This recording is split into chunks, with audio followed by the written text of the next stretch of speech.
Selamat pagi, saya Ferdinanda Anggidomita Palma dengan NPM 2313041081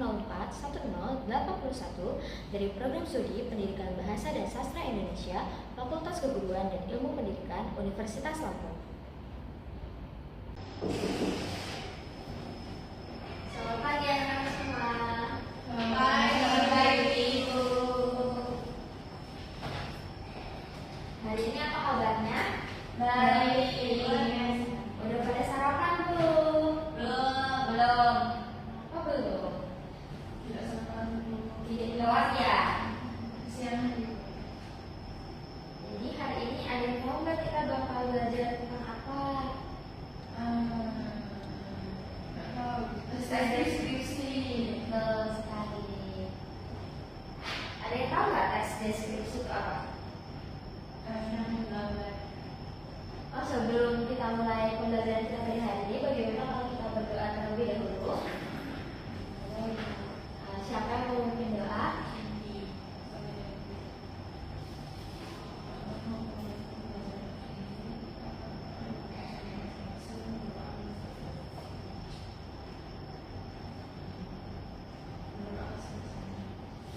Baik, terima kasih Cindy. Sebelum kita mulai, Ibu absen dulu ya. Dia Agustian, Hadir, Ibu. Halloween Octaviana, Cindy Adania Herlangga. Nah, jadi detail ya hari ini. Baik, jadi hari ini kita bakal belajar tentang teks deskripsi.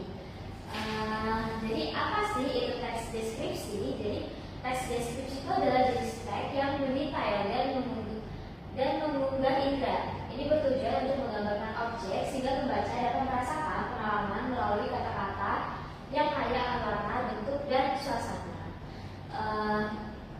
Jadi teks deskripsi itu kayak kita ngejelasin sih apa yang udah kita lihat gitu. Kayak misalnya contoh bunga ini, kalian melihat apa sih di bunga ini, ada apa kayak gitu, warnanya apa, itu bisa dijadiin sebagai teks deskripsi.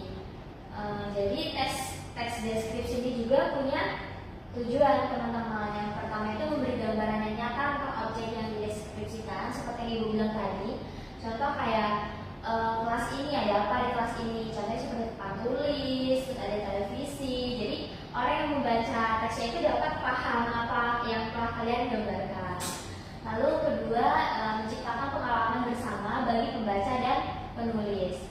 Lalu ketiga, memicu imajinasi pembaca untuk membayangkan detail. Jadi dengan teks deskripsi ini kita bisa mengetahui bahwa kayak apa ya, kita dapat membuat pembaca itu mengetahui gitu apa yang kita jelaskan gitu. Jadi mereka bisa berimajinasi gitu. Terus habis itu setelah itu ada membangkitkan apresiasi terhadap keindahan objek yang ada. Contoh seperti bunga tadi, bunganya berwarna merah, ada warna kuningnya. Jadi pembaca itu dapat lebih memahami gitu apa yang telah kita deskripsikan gitu. Lalu teks deskripsi ini juga mempunyai ciri-ciri. Yang pertama ada deskripsi konkret dan sensori. Jadi deskripsi konkret itu menggunakan detail yang jelas untuk menggambarkan objek, membantu pembaca memvisualisasikan apa yang dijelaskan dan menciptakan gambaran mental yang kuat. Lalu ada penggunaan kata sifat. Kata sifat ini berfungsi untuk menambah warna dan kedalaman pada deskripsi, membuat pembaca merasakan nuansa dan karakteristik yang berbeda dari objek yang dijelaskan. Lalu ada masukan sensorik, jadi mengajak pembaca untuk mengalami secara langsung melalui indera, muncul pertanyaan apa, bagaimana, di mana, dan menciptakan kesan pengalaman langsung yang mendalam. Jadi ciri-ciri ini sangat penting ya untuk kita mau deskripsi sesuatu. Kalau misalnya kita belum tahu ciri-ciri ini, pasti kita bakal meraba-raba kan bagaimana cara deskripsi ini suatu benda atau barang. Lalu ada struktur teks deskripsi. Yang pertama identifikasi. Identifikasi memberikan gambaran umum tentang objek yang akan dijelaskan secara detail. Contohnya seperti ini deh. Coba kalian deskripsikan. Iya, iya betul. Lalu banyak tombol-tombolnya, betul. Contoh deskripsi di suatu barang itu seperti itu, gitu. Lalu ada deskripsi bagian. Jadi deskripsi bagian ini menerangkan fitur objek seperti bentuk, warna, dan suasana secara mendetail. Lalu ada kesimpulan. Jadi kesimpulan itu memberikan kesan akhir dan anggapan penulis tentang objek yang dijelaskan. Seperti kayak barang ini cantik sekali, barang ini bagus sekali, itu kayak menjadi kesimpulannya seperti itu. Lalu setelah ini ada yang mau ditanyain?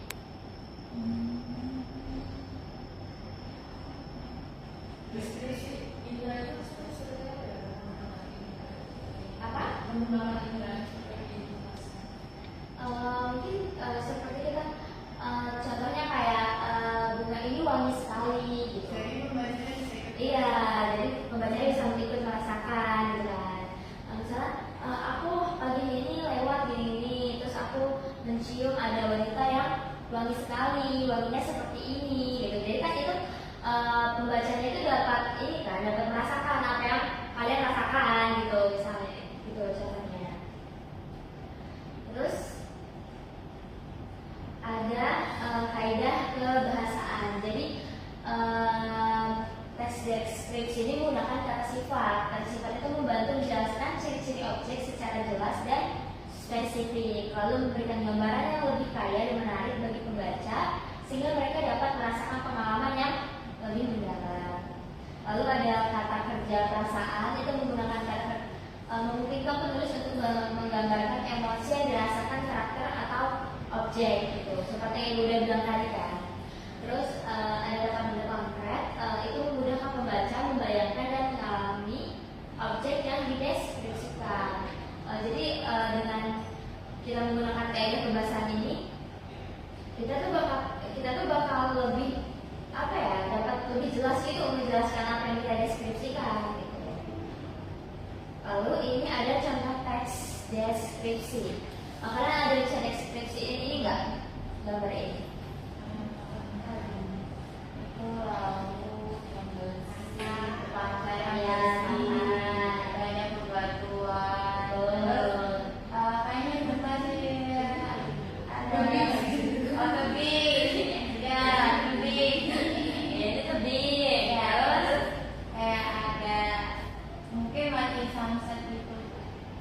Coba dia bisa maju nggak? Bisa tunjuk nggak apa yang udah dia ini tadi?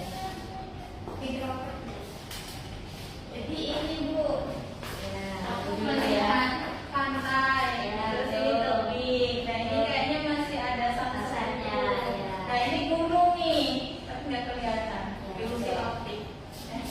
Boleh terima kasih dia, tepuk tangan untuk dia.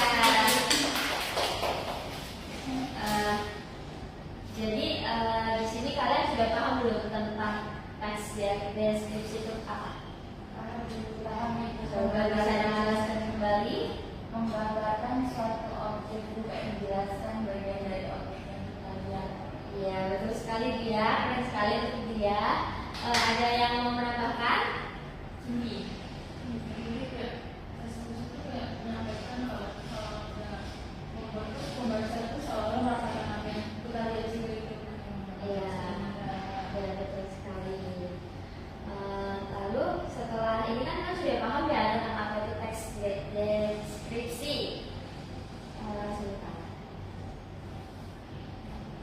Ibu mau minta tolong sama kalian. Kalian kan bertiga nih. Iya ibu. Sebentar.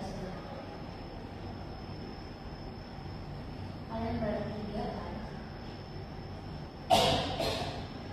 Bisa nggak deskripsi ini secara berkelompok itu tentang apa aja? Ini ada apa di sini? Iya, tiga gambar itu. Ditulis habis itu dipresentasikan ke depan ya. Iya betul, betul sekali. Langsung bentuk kelompok ya, 3 orang. Nah, jadi kan ini ada 3 bagian. Aku yang nomor 2 ini. Iya, betul.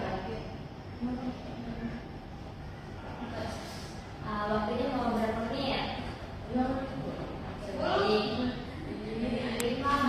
Oke.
Yang pertama itu lagi belajar biasa.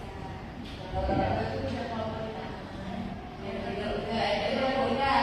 Dari persiapan usia. Terus apa nih yang Baik, Tia, boleh silakan maju menjelaskan apa yang sudah Ibu tadi gambarkan.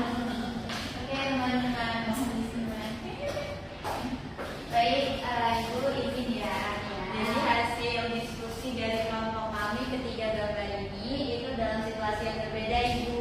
Jadi situasi yang pertama ini kayak belajar biasa, gurunya belum masuk gitu. Itu muridnya ada yang berdiri 2 di belakang. Terus kali ini kayak lagi kerja kelompok, Ibu, di taman. Kan ada bunganya, ada mataharinya. Nah, kalau yang di bawah ini suasananya tegang karena ada gurunya dan pengawasnya masih ujian gitu, Ibu.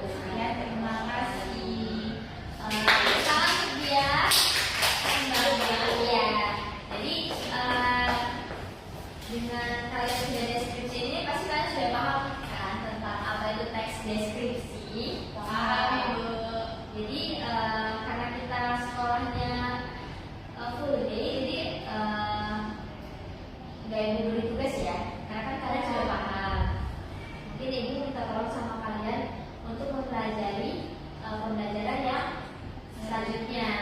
Itu bisa dilihat di buku paket. Betul sekali. Jadi karena waktunya sudah habis ya, ibu cukupkan karena kalian sudah paham kan. Sebelum kita menutup pembelajaran pada hari ini, bagaimana kalau misalnya kita berdoa dulu? Ya, ibu. Baik, siapa yang berdoa?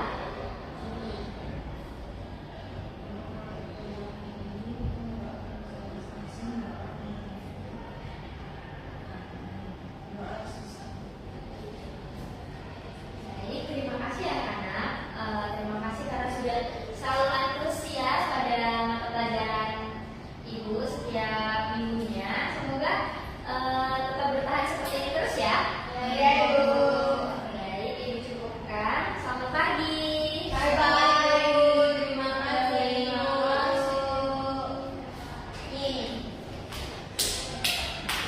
Baik, Assalamualaikum warahmatullahi wabarakatuh. Saya Dia Agustian sebagai observer lisan dari saudara nama calon guru Ferdinanda Anggi Domita Palma dengan NPM 2313 041081. Topiknya itu mengenai teks deskripsi dan pada semester ganjil kelas 7 pengajaran bahasa Indonesia. Baik, komponen keterampilan untuk saudara Anggi memusatkan perhatian itu sudah merumuskan dan merumuskan tujuan serta menandai hal-hal, merumuskan masalah serta membuat rangkuman bertahap untuk siswanya. Ini sudah dilakukan dengan cukup baik.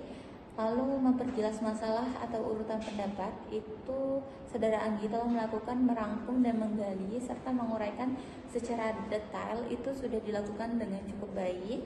Lalu menganalisis pandangan siswa, saudara Anggi sudah meneliti alasan serta menandai persetujuan dan ketidaksetujuan dari siswanya, itu sudah dilakukan dengan cukup baik. Lalu meningkatkan urunan siswa, itu menimbulkan pertanyaan menggunakan contoh dan menggunakan hal-hal yang sedang hangat dibicarakan, itu dilakukan oleh saudara Anggi dengan cukup baik.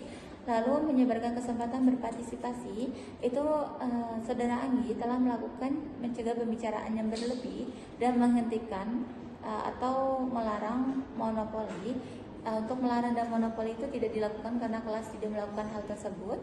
Lalu untuk mencegah pembicaraan yang berlebih itu sudah dilakukan dengan cukup baik. Lalu menutup diskusi itu meneliti pandangan serta memberi gambaran yang akan datang serta menilai, itu sudah dilakukan oleh saudara Anggi dengan cukup baik. Lalu keterampilan memimpin diskusi, seberapa banyak respon dalam diskusi, itu responnya itu sudah sangat baik. Lalu apakah komentar anggota kelompok itu relevan? Untuk komentar anggota kelompok saat saudara Anggi melakukan melakukan micro teaching itu sudah dilakukan dengan cukup baik. Lalu apakah ada anggota yang berbicara terlalu banyak? Untuk anggota yang dominan berbicara terlalu banyak itu tidak, karena menyeluruh itu berbicara semuanya. Lalu apakah Anda mempunyai waktu untuk berpikir setelah guru mengajukan bertanya atau teman Anda berbicara? Itu selalu dilakukan. Lalu apakah benda-benda diperlihatkan guru menyebabkan Anda ingin berbicara? Itu dilakukan dengan cukup